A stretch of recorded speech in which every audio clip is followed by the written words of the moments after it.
Bismillahirrahmanirrahim. Assalamualaikum warahmatullahi wabarakatuh.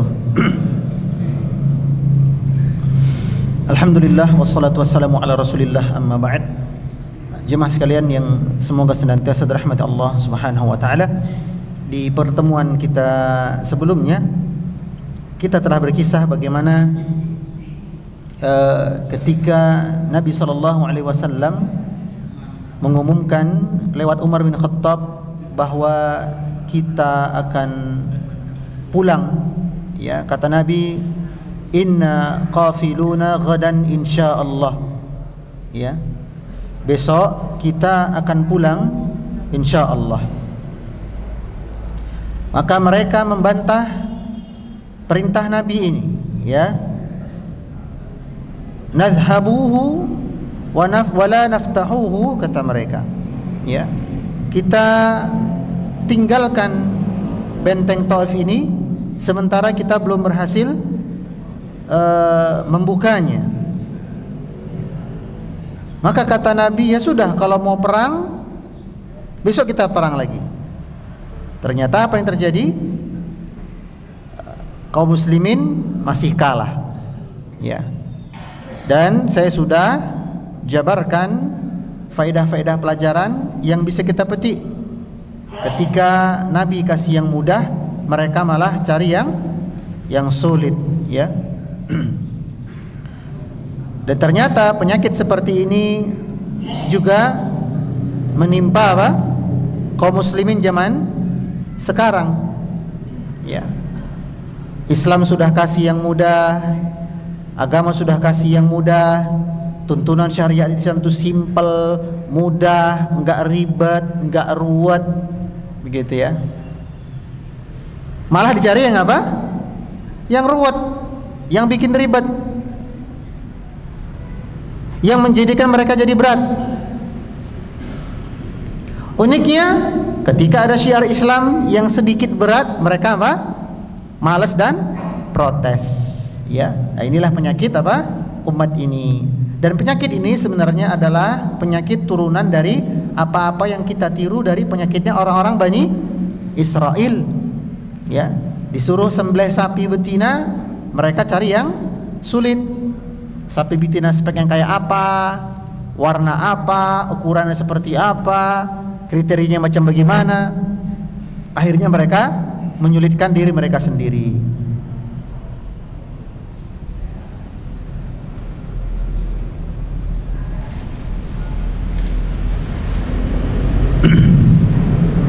Kemudian Nabi mendoakan orang-orang Bani Thaqif agar mereka mendapatkan hidayah, ya. Nah, itu sampai itu, ya, pelajaran kita pekan kemarin. Selanjutnya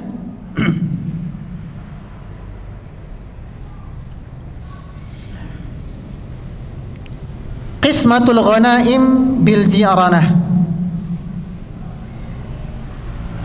pembagian harta rampasan perang yang telah dikumpulkan di Ji'ranah, ya.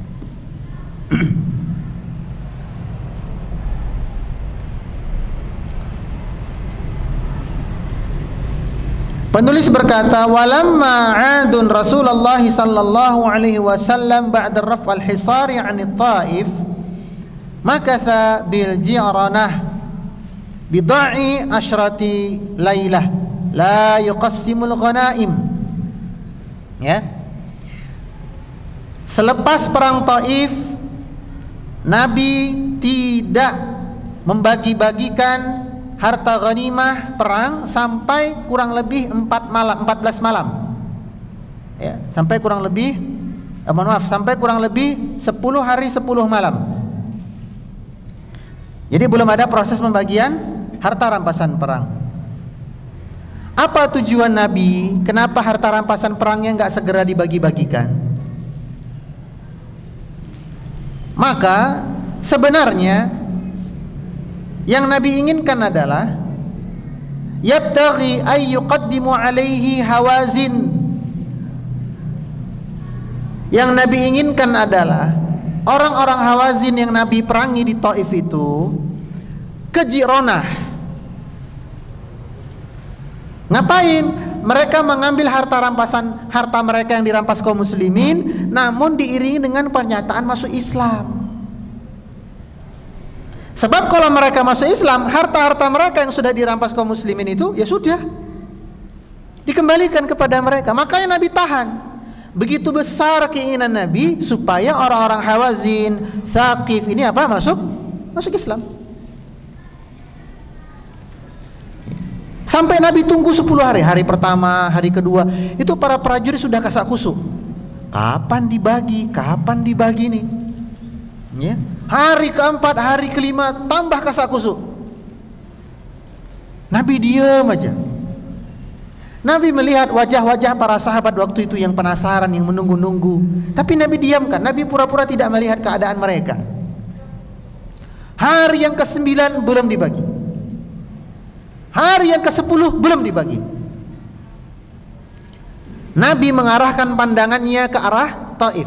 Mana kok belum ada nih orang-orang Taif, orang Thaqif, orang Hawazin yang datang ke sini mengambil harta mereka sembari mereka mengucapkan syahadat. Karena setelah lewat 10 hari tidak ada yang mengambil, artinya orang-orang Hawazin, Thaqif dan Taif itu tidak ada yang masuk Islam, belum ada yang mau masuk Islam. Maka ini di sini terjadi sedikit gonjang-ganjing ya. Terjadi sedikit gonjang-ganjing.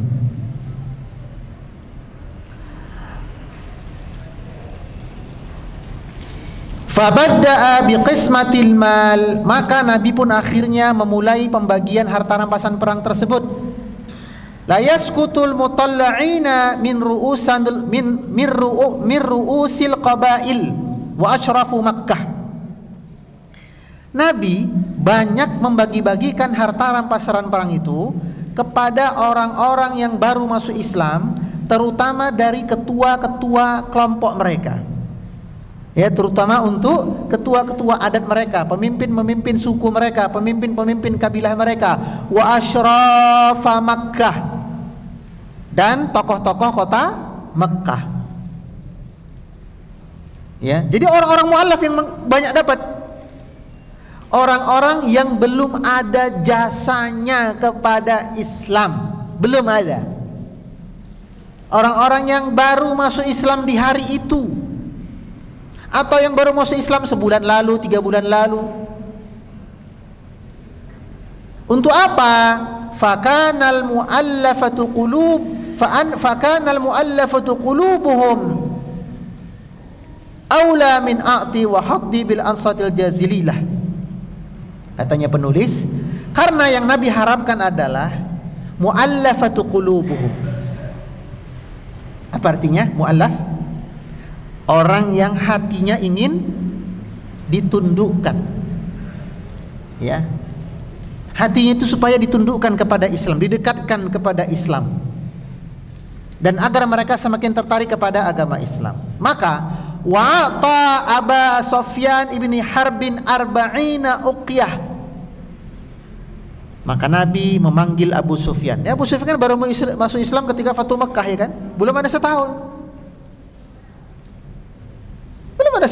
Dipanggil, ya Abu Sufyan sini. Maka Nabi memberikan kepada Abu Sufyan 40 uqyah emas. Waduh, Masya Allah. Wa mi'ah minal ibil, dan 100 ekor onta. Ya, 40 uqyah emas dan 100 ekor onta. Ya, kurang lebih 8 miliar plus 4 miliar, berarti sekitar 12 miliar. Faqala, maka Abu Sufyan berkata kepada Nabi, fa kaifa ibni Yazid? Oh ya Rasulullah, anak saya Yazid gimana? Masa nggak dapat? Minta dia. Ini Abu Sufyan belum setahun masuk Islam, udah dikasih emas, dikasih onta. Nanya, Rasulullah, anak saya gimana nih? Padahal kan logikanya kalau orang tua ada dapat kan anak dikasih, ya kan? Tapi dia minta. Ya Rasulullah, anak saya ini kan baru masuk Islam, kasihlah. Apa yang dilakukan Nabi? Apakah Nabi berkata, Lu ngaca dong, anakmu kan baru masuk Islam. Masa ujung-ujung langsung dikei? Enggak. Fa'atahu misluha. Maka Nabi memberikan Yazid bin Abu Sufyan ini harta sebagaimana bapaknya. 40 ukiah emas, 100 ekor onta. Udah puas belum? Belum. Abu Sufyan berkata, "Fa kaifa bin Muawiyah?" Loh,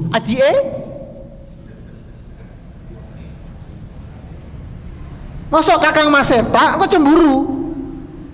Adiknya Muawiyah bin Abi Sufyan masa nggak dapat Nabi? Fa'atahu mithlaha. Oh Muawiyah, yo 40 ukiah emas, 100 ekor onta. Udah. Kemudian kata Nabi, udah Abu Sufyan, udah cukup ya. Sana gantian dong, gantian. Fada'a Hakim bin Hizam. Maka Nabi memanggil Hakim bin Hizam, sepupu Khadijah.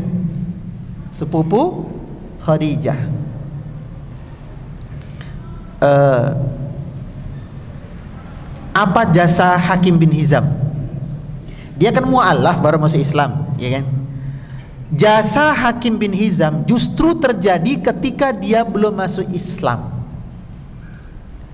Kapan itu? Ketika kaum muslimin mengalami pemboikotan embargo selama 3 tahun, ya kan?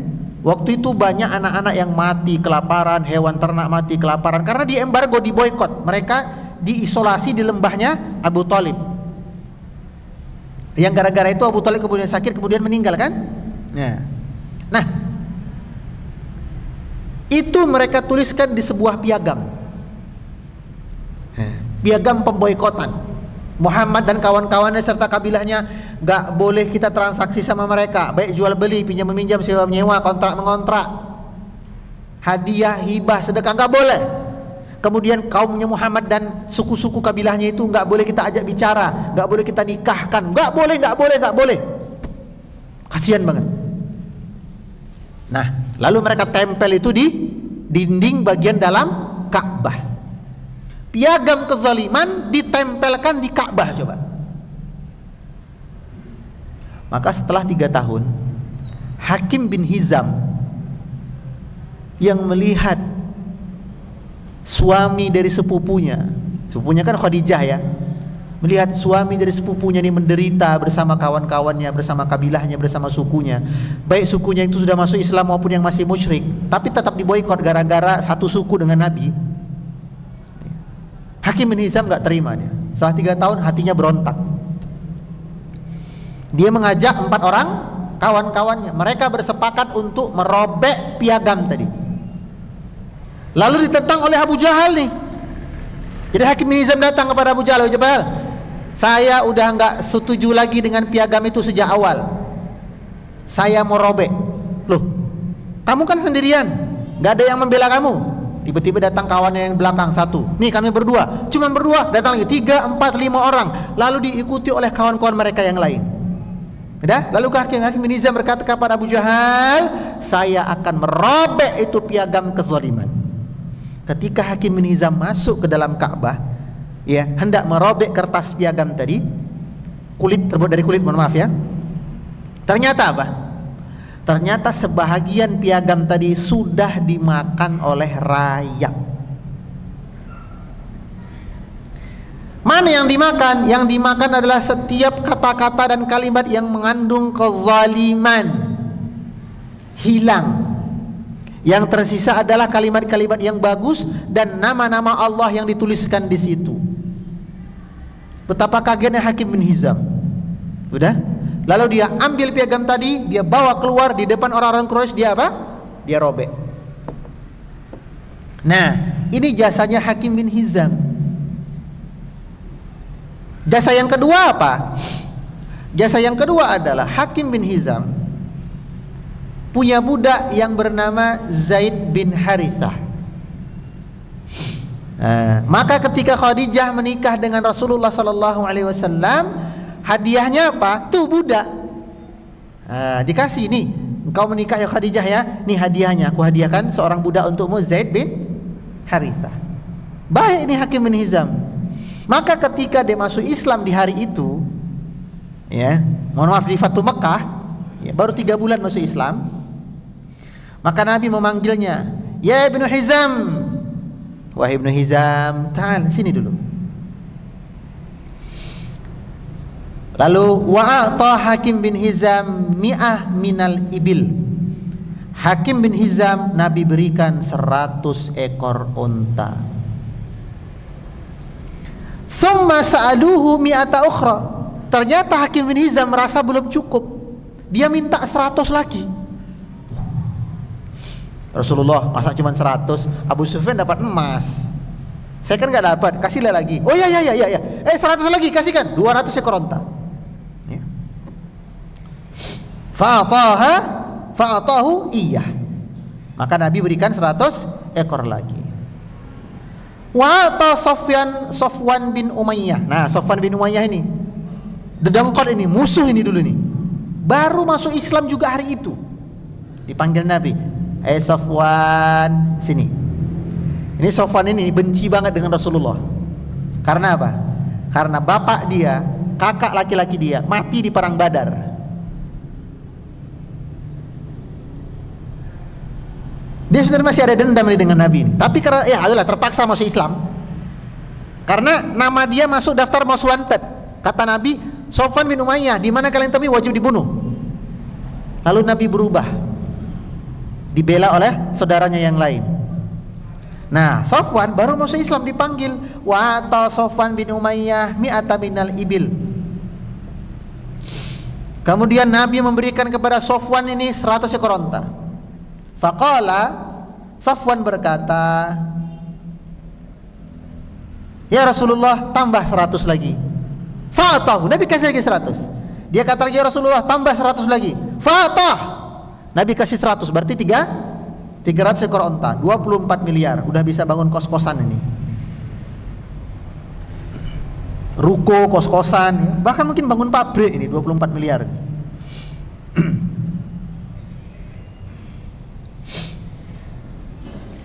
Sampai-sampai waktu itu lembah yang paling banyak hewan ternaknya adalah lembah milik Safwan bin Umayyah.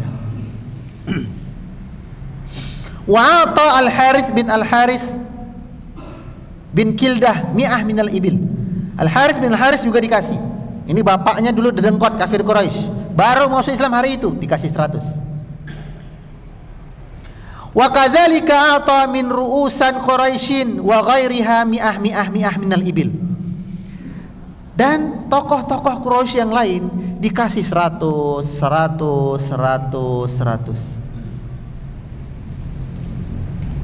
Wa ta'akharina 50 wa 40. Lalu orang-orang yang berada di bawah mereka levelnya dikasih 50, 40, 30, 20, 10. Hatta sya'an fin nasi anna Muhammadan ya'ti ata'an min yukhafil faqar.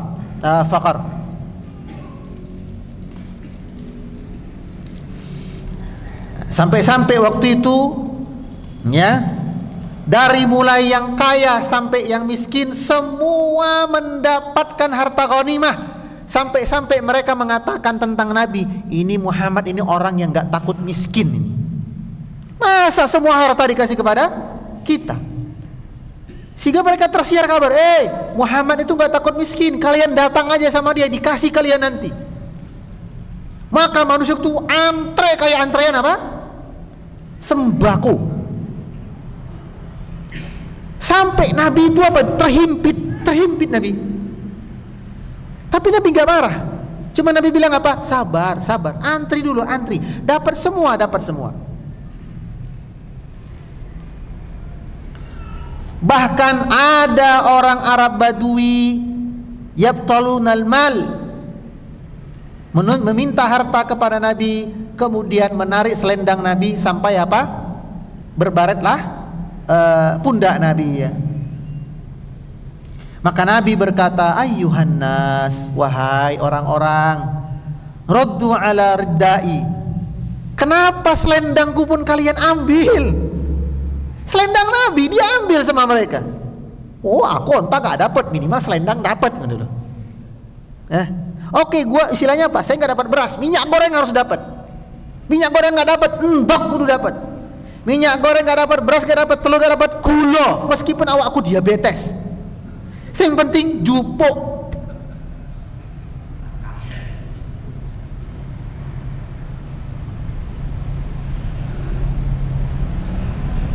Ya. Maka Nabi berkata, "Fawallazi nafsi biyadih." Demi Allah, "Lau kana 'indi syajaru tihamah ni'aman." Seandainya aku punya emas sebesar bukit Tihamah, laqasamtuhu 'alaikum, niscaya semuanya akan aku bagikan kepada kalian, semuanya.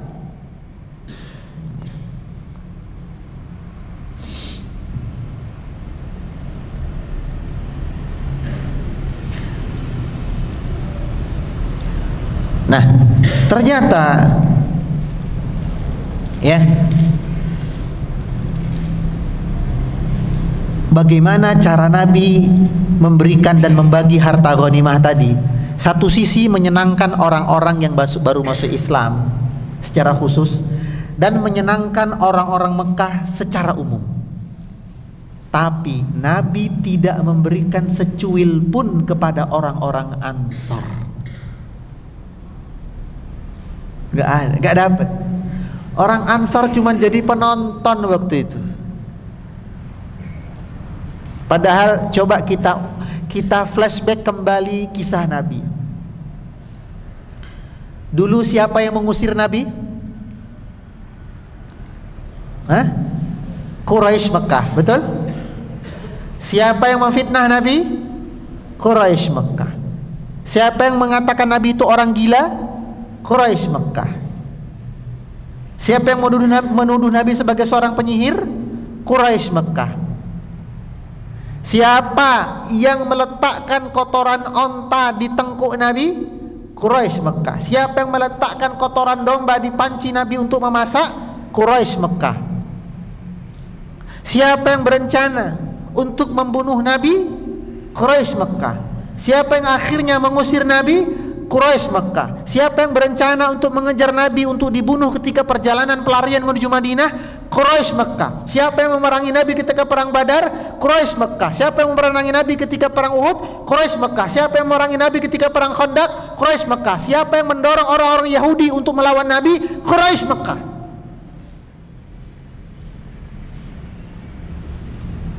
Tapi nyata-nyatanya Nabi berikan semua harta ghanimah kepada Quraisy Mekah. Ansar nggak dapat. Padahal siapa yang berbaiat sumpah setia untuk membela Nabi hidup sampai mati? Ansar. Siapa yang memberikan tempat tinggal Nabi di kota Madinah? Ansar. Siapa yang memberi makan Nabi di kota Madinah? Ansar. Siapa yang membangun rumah Nabi untuk Nabi di dekat Masjid Nabawi? Ansar. Siapa yang membela Nabi ketika peperangan? Ansar. Semuanya Ansar. Tapi Ansar nggak dapat apa-apa. Gonjang ganjing waktu itu.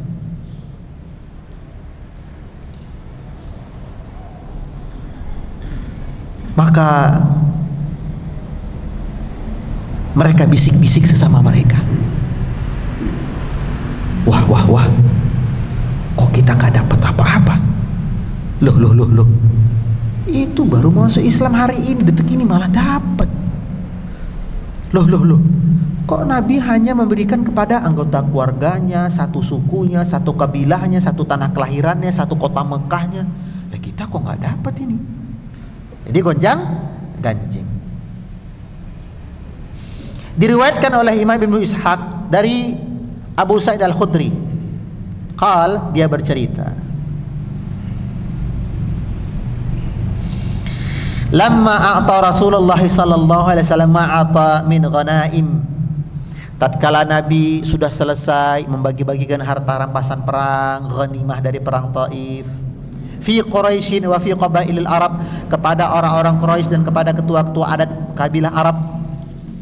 Walam yakun fil ansari minha syai', dan Nabi tidak memberikan secuil pun kepada orang-orang Ansar. Wajadda hadzal hayyu minal ansar fi anfusihim, maka ada terbetik di hatinya orang Ansar suatu perkara yang tidak patut disebutkan. Ya. Hatta katharat fihimul qalah, sampai gosip, sampai sesuatu yang terpendam di hati mereka akhirnya terucap juga. Tadinya mereka pendem, diempat, ditahan-tahan, akhirnya keluar juga. Lalu tersebar di kalangan orang-orang Ansar. Hatta qala qailuhum, sampai berkatalah sebahagian di antara mereka, laqiya Rasulullah sallallahu alaihi wasallam qaumihi. Itulah Nabi kalau sudah ketemu sama sahabat-sahabatnya dulu, sama teman-teman lamanya dulu, sama saudara-saudara dulu, dikasih semua nih. Ya, dikasih semua. Lalu ketua pimpinan orang Ansar, Sa'ad bin Ubadah, masuk ke tenda orang Ansar karena terdengar suara gemuruh-gemuruh di balik tenda. Fadakhala Sa'ad bin Ubadah. Lalu Sa'ad bin Ubadah masuk ke tenda mereka. Sa'ad bertanya, kalian ribut apa ini? Ribut apa kalian ini? Enggak cukup apa ribut di luar orang rebutan ghanimah? Kalian ribut apa? Mereka berkata, wahai Sa'ad, lihatlah Rasulullah. Emang kenapa dengan Rasulullah? Itu loh, Nabi bagi-bagikan harta untuk temannya, untuk tetangganya, untuk saudaranya, untuk kerabatnya, untuk satu sukunya, untuk satu daerahnya, untuk satu kotanya. Lah kita nggak dapat apa-apa. Ya. Minimal dibagilah seperempat, 1/10 kek. Lah kita nggak dapat apa-apa. Yang benar aja dong. Maka Sa'ad berdiri, dan dalam keadaan berdiri itu marah. Apa kata Sa'ad bin Ubadah? Celaka kalian ini. Masa cuma gara-gara itu kalian berantem? Kalian mencurigai Nabi?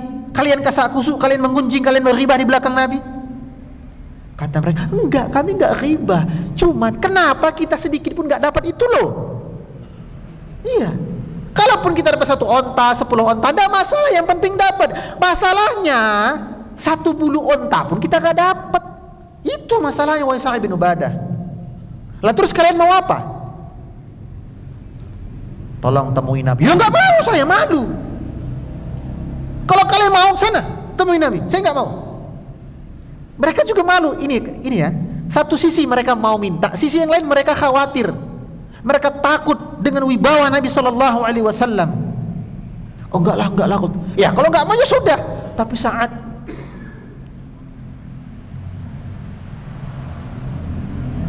didorong terus, wahai Sa'ad, engkau ketua kami, pimpinan kami, temulah Nabi. Kata Sa'ad, baik, saya akan menemui Nabi, tapi saya cuma menyampaikan, saya tidak punya keinginan sedikit pun sebagaimana yang kalian inginkan, demi Allah. Gak apa-apa Sa'ad, gak apa-apa. Yang penting kau lapar dulu, daripada nih pasukan makin ribut. Kata Sa'ad, demi Allah, aku gak ikut kata kalian, aku hanya menyampaikan. Fadakhala Sa'ad bin Ubadah ila Nabi sallallahu alaihi wasallam. Maka Sa'ad datang ke tenda Nabi sambil menundukkan kepala. Enggak berani dia. Faqala Rasulullah, maka Rasulullah berkata, "Madza ya Sa'ad?" Ada apa wahai Sa'ad? Kok kau sepertinya ada sesuatu yang berat. Ayo angkat kepalamu, berbicara padaku. Enggak, Nabi, enggak. Saya enggak sudi angkat kepala saya. Kenapa wahai Sa'ad? Qaumi ya Rasulullah. Kaumku wahai Rasulullah. Qila wa qala qalilum minhum. Sebahagian di antara mereka saling kasak kusuk. Hah? Emang apa kasak kusuk mereka? Enggak Nabi, enggak tega saya ngomong. Enggak apa-apa. Mereka kata, Rasulullah udah ingat sama kawan-kawan lamanya, sama tetangga-tetangganya, sama saudara-saudaranya, sama orang satu daerah, satu suku, satu kotanya. Rasulullah lupa sama kita. Oh itu. Kalau kau sendiri wahai Sa'ad, gimana? Nah, Di sini Sa'ad dilema. Kalau dia kata, oh saya nggak butuh Nabi, saya nggak butuh itu wahai Nabi. Masalahnya kalau dia katakan seperti itu, dia seolah-olah berlepas diri dari bawahan-bawahannya. Ini bukan pemimpin yang baik kalau begitu. Bukan pemimpin yang baik. Ya, cuci tangan dari kesalahan bawahan, ini bukan pemimpin yang baik. Tapi kalau dia katakan saya juga butuh, padahal dia nggak butuh. Nah, dilema ini Sa'ad. Maka Sa'ad menggunakan kalimat diplomatis. Apa kata Sa'ad? Wahai Rasulullah, saya adalah bagian dari mereka. Baik, suruh orang-orang Ansor semuanya kumpul sini. Ada apa wahai Nabi? Suruh masuk sini. Maka Sa'ad keluar dari tenda Nabi. Dia masuk ke tenda kaumnya marah-marah. Tuh kan, gara-gara kalian ini. Nah, sini, kalian semua dipanggil Nabi. Hah? Dipanggil Nabi? Iya, semuanya. Aduh. Nah, tadi kalian kan yang meminta-minta, sekarang dipanggil sama Nabi. Tapi gimana Sa'ad? Saya nggak mau. Saya di belakang aja. Kalian, saya sudah maju tadi di depan, sekarang gantian. Kalian yang maju di depan, saya di belakang aja. Akhirnya mereka gimana ya? Bergerak menuju ke suatu tempat, tapi perasaannya itu nggak enak. Gimana coba? Langkahnya berat, iya kan? Maka mereka begitu, langkah mereka berat banget, berjalan kayak tanpa arah. Lalu mereka berada di depan tenda Nabi, nggak berani masuk. Nabi ada tampak bayang-bayangan, masuk kata Nabi. Masuk semua orang Ansor, masuk semua orang Ansor. Nah, orang-orang Mekah yang melihat orang-orang Ansor masuk, mereka mengira ada ronde dua pembagian harta. Maka mereka jangan-jangan yang hebatnya surprise itu di sini nih. Ayo melebu meneh. Nah, orang Mekah masuk, Nabi lihat. Enggak. Semua orang Mekah keluar, enggak boleh. Orang Mekah keluar semua. Ini khusus orang Ansar. Oh, jeng Nabi, Mekah keluar semua. Orang Ansar yang melihat Mekah masuk lagi, tambah apa? Tambah kesel. Wis entuk kok mlebu meneh. Ini giliran kami loh. Jadi orang Ansar mengira mereka pun dapat apa? Jatah. Ya, mau bagaimanapun sahabat Ansar juga manusia, mereka bukan malaikat. Enggak, orang Mekah semua keluar, muhajirin yang baru, muhajirin yang lama, semua keluar. Ansar aja yang boleh di sini. Maka mereka pun masuk, duduk, diam semua. Gak ada yang berani ngomong. Kata Nabi, ayo bicaralah. Kamu aja, kamu aja. Kata Nabi, qul, ayo ngomong. Mereka diam semua. Lalu Nabi berkata kepada mereka, setelah Nabi mengucapkan alhamdulillah, memuji Allah, ya, bersolawat kepada beliau pribadi, kemudian beliau berkata, ya ma'asyiral ansar, ma qalatul balaghtani ankum. Apa yang kalian ucapkan di belakangku kasak kusuk? Apa yang kalian ributkan tadi? Apa yang kalian perebutkan omongan-omongan di belakangku tadi? Apa? Sekarang omongkan, jangan di belakangku. Sekarang ngomong. Wajadtumuha alayya fi anfusikum. Bukankah aku sudah berada di depan kalian sekarang? Kenapa enggak ngomong langsung? Ayo ngomong. Maka mereka semua diam semua. Nabi berkata kepada mereka, bukankah kalian tadi berkata Muhammad sudah ingat sama teman-teman lamanya? Bukankah kalian tadi yang berkata Muhammad teringat sama kampung halamannya? Bukankah kalian pula tadi yang berkata Muhammad teringat dengan saudaranya, sedulurnya, teman satu daerahnya, teman sepermainannya, kabilahnya, karib kerabatnya, familinya? Bukankah kalian tadi katakan itu? Mereka sambil tunduk berkata, "Nggih Nabi, nggih." Gak ada yang berani ngangkat kepala. Sa'ad pun tunduk. Takut semua mereka. Alam atakumu dhalalah fahadakumullah. Wahai Ansar, bukankah dulu kalian berada dalam jurang kesesatan? Bukankah kalian dulu berada di lembah hina kesesatan? Lalu Allah berikan hidayah kepada kalian lewatku? Mereka berkata, "Nggih ya Rasulullah." Wa'allatu fa'anakumullah. Bukankah kalian dulu itu miskin, kere, sekarang kalian itu diperkaya oleh Allah Azza wa Jalla? Mereka berkata, "Bala ya Rasulullah." "Nggih wahai Rasulullah." Lalu kenapa kalian berkata kasak kusuk di belakangku? Diam mereka. Apakah kalian tidak sepakat dengan pemberianku? Diam mereka.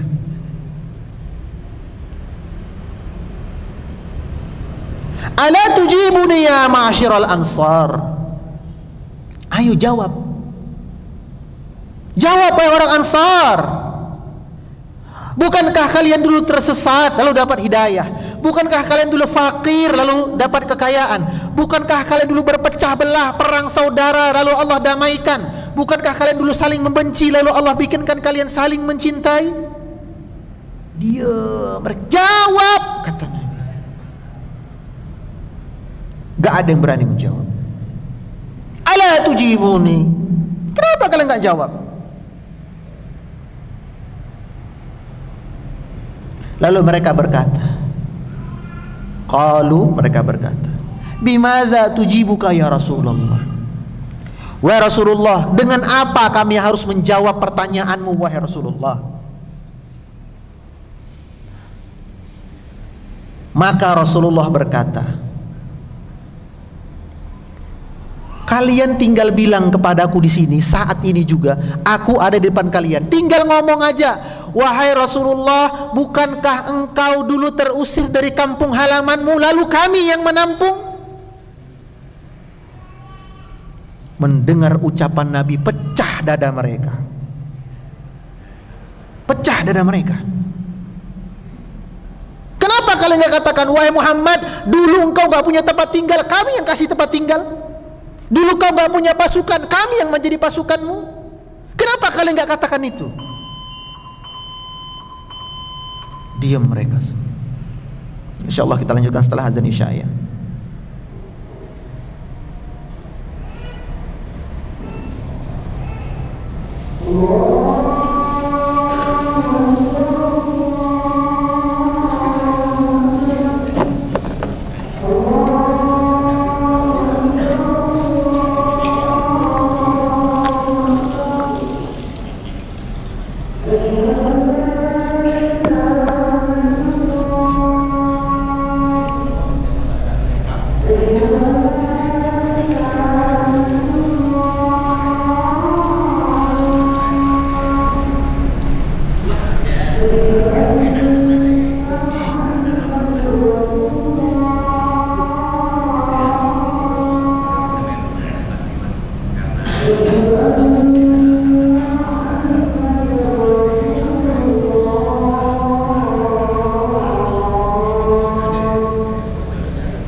wa ba'atha maqam innaka la tukhlifu.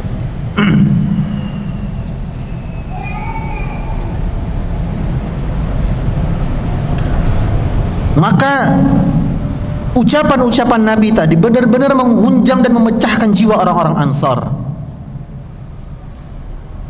Pertanyaan Nabi tadi nggak mungkin mereka katakan, iya Nabi kami mau tanya itu, nggak mungkin. Tapi Nabi tawarkan kepada mereka, Nabi buka kesempatan, ayo ngomong aja kayak begitu. Katakan kepada wahai Muhammad, dulu engkau dikejar-kejar orang kafir Quraisy, kami yang memberikan pengamanan. Dulu engkau terusir, kami yang amankan. Dulu engkau mau dibunuh, kami yang selamatkan. Dulu engkau berperang, kami jadi pasukan. Dulu engkau kelaparan, kami kasih makanan. Dulu engkau tidak punya tempat tinggal, kami yang bangunkan rumah untukmu tepat di sebelah Masjid Nabawi. Kenapa kalian nggak bilang begitu? Bukankah itu semua fakta di lapangan? Ayo ngomong kayak begitu, kata Nabi. Maka jatuhlah air matanya orang Ansar.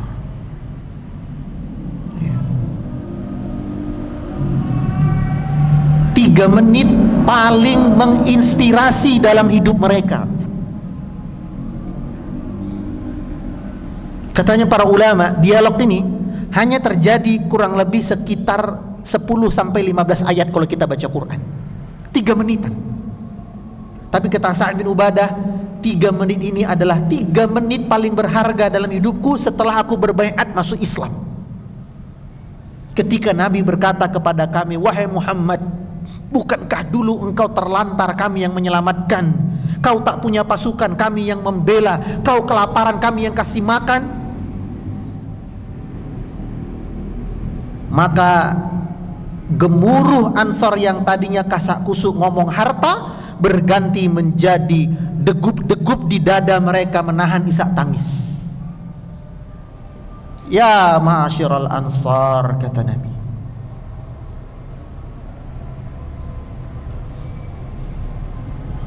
aujadtum ya ma'asyiral Ansar fi anfusikum minad dunya ta'allifu biha qauman la yaslimu. Apakah kalian orang Ansor mau menukar hidayah Islam dengan seonggok dunia? Ala tardawna ya ma'asyiral Ansar, wahai orang-orang Ansar, apakah kalian gak ridha ayyadhabun nasa bisyati wal bi'r, manusia pulang ke rumah mereka membawa kambing, onta, emas, perak dan segalanya, wa tarja'u bi Rasulillahi sallallahu alaihi wasallam ila rihalikum, sementara kalian pulang ke kampung halaman kalian membawa Nabi. Tidak ridhokah kalian? Manusia pulang membawa seonggok emas, perak, kambing, domba, onta, kuda, harta-harta rampasan berupa peralatan perang. Mereka pulang ke keluarga mereka membawa itu, dan kalian pulang membawa nabinya. Atardo? Apakah kalian gak ridho? Maka dengan pertanyaan Nabi yang seperti ini, meledaklah tangis mereka sejadi-jadinya.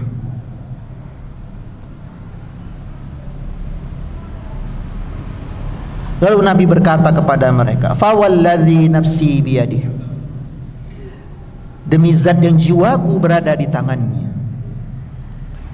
laulal hijratu lakuntu amara minal ansar, kalaulah aku diizinkan untuk memilih, niscaya aku akan memilih hidup hijrah dengan orang-orang Ansar. Walau salakan nasu syu'ban wa sakaltu ansar syu'ban la salaktu syu'banul ansar, kalaulah serombongan umat manusia melewati suatu lembah A sementara Ansar melewati lembah B, niscaya aku akan mengikuti orang-orang Ansar ke lembah B. Allahumma arhimul Ansar, ya Allah, limpahkanlah kasih sayang kepada orang-orang Ansar. Wa ibnal Ansar, dan limpahkanlah kasih sayang kepada anak-anak Ansar. wa bana abna'il ansar, dan limpahkanlah kasih sayang kepada anak cucunya orang-orang Ansar.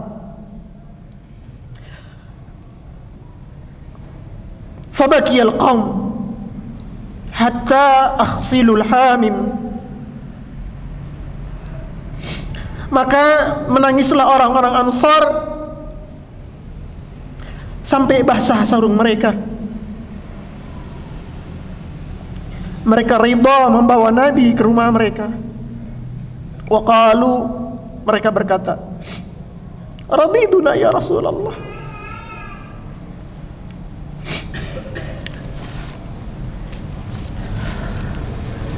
mereka berkata, radina ya Rasulullah, radina, kami ridha hidup bersamamu wahai Nabi. Wa radina bi Rasulillah sallallahu alaihi wasallam qisman wa hizzan, kami juga ridha dengan pembagian Nabi.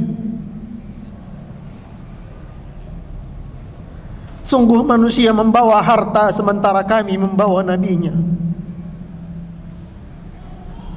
Thumma sarafa Rasulullah sallallahu alaihi wasallam wa tafarraqu.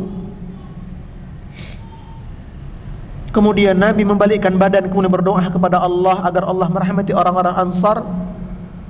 Lalu mereka pun keluar dari tenda Nabi sallallahu alaihi wasallam. Ini salah satu kisah terbaik dari orang-orang terbaik, dengan permisalan yang terbaik pula. Maka enggak usah risau, tidak usah terlalu bersedih ketika Allah sempitkan sebagian dunia untuk kita. Biarkan orang pulang ke rumah mereka dengan membawa mobil-mobil mewah mereka, dengan membawa sederet prestasi mereka, dengan membawa perusahaan-perusahaan mereka. Tak mengapa kita pulang dari masjid dengan membawa ilmu. Kita pulang dari masjid dengan membawa sholat berjamaah kita, dengan membawa sholat rawatib kita. La ba'sa, tidak masalah.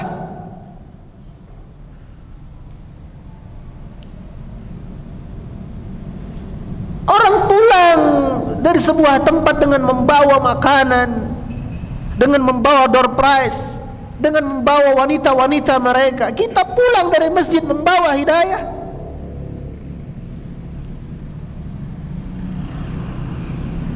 Bagaimana mungkin hendak kita tukar nikmatnya duduk di majlis ilmu, diperdengarkan kalimatullah, diperdengarkan Nabi sallallahu alaihi wasallam,